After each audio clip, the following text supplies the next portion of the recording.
Guys, welcome back. Happy Monday. So let's get started, right?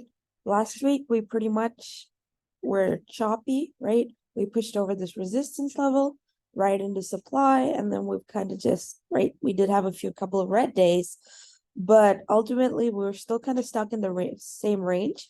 Bigger picture, you can see since September of last year, right? So almost 9 months, this has been a major supply area. So again, non-farm payrolls did come in stronger than expected. So if you are bearish, this is kind of where you're going to see a rejection, because if we do break over this 4170 level, there's genuinely, no resistance, still 4320.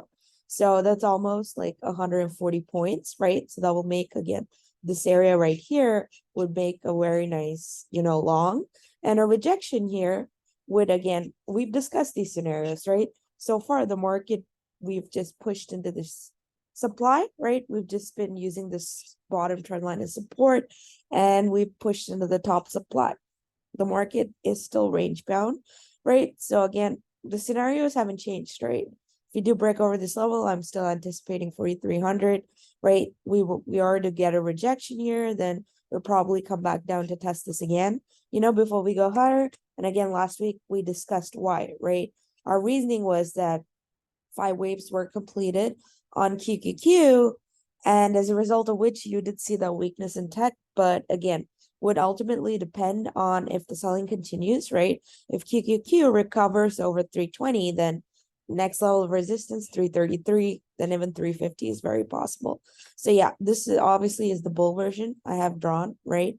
The bear version would obviously be a retest of a bottom channel before it approaches that higher level. So yeah, again, I am watching this key supply level. Over that it's bullish, under that is bearish, and again would be very dependent on what the dollar is going to do. And so far we've still just, moving sideways within this box. Neither is it breaking down, or neither is it moving higher, hence not giving us any clue, right? If the dollar breaks below 104.4, then it's going to come down, right, to 98. If it can hold us as support, then it'll probably, go up to retest 105, 106 again, giving market, fuel for sellers. All right. With that being said, let's look at this week's watch list. And the first one I have is Meta. And the reason for that is if I draw the fib from the top to the bottom, you can see we're approaching the 0.618 fib, right? So end of the day, I don't think we're getting higher than 219. You can see this has been a prior level of resistance. I go to the weekly chart. Also, you can see this is another weekly level of resistance, right? In the past, this has been a huge supply zone. So that's the reason I do think that Meta will probably not go higher than this, and it does, right? I pull the RSI, you'll be able to see it weekly, right? Going to overbought levels. I go to the daily chart, you can see that we have formed the bearish divergence. So in the next, Meta is, right, gonna go up here and reject. So that's the reason I have Meta on this week's watch list. I do think if it rejects, it will make a very nice short. And obviously if it gets over 220, I'll be wrong, right? Because we do know it has a gap to fill at 314. I do think it does fill the gap, but I do think we come down first, right, before it kind of goes higher. So the next one I have is JD. Again, the reason for that, I mean, there has been some kind of bullish flow. You can see it does have very impressive uptick in volume, bottoming pattern. We are on, weekly support and the 0.618 fib. So again, as long as we hold over 40.39, we could, again, does have a gap to fill, right? Up to 50, do an ABC kind of pattern. But if it starts to break below, you can see does have a volume shelf here, right? At 39, 38. We break below this 38 level, then it's, right, there's nothing stopping it from coming down to 34. So yeah, that's why I wanted to point out JD, right? The next one I have is actually Microsoft, and it's similar to Meta, except I'd say Microsoft would still have more room to the upside compared to Meta. But again, similarly, you can see that this is a huge supply level.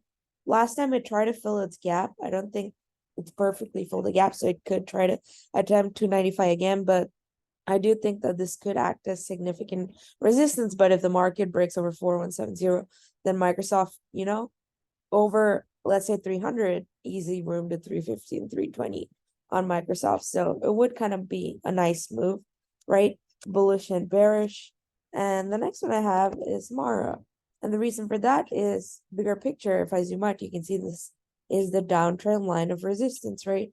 And so far we've gone sideways. We've tried to break out, failed, try to break out again. And this is the 200-day. So it's pretty simple.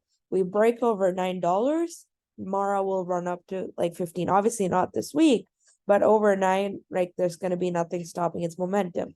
Alternatively, right, this does look like an ABC, which means Mara could retest, that $6 before it tries to test 15.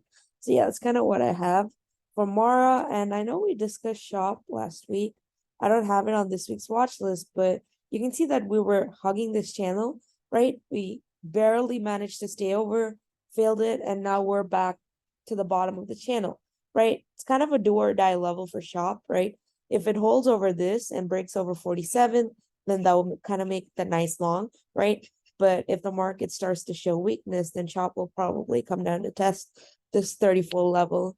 I think someone on Twitter asked me, so I just kind of wanted to go over that. So thank you so much. Have a great day.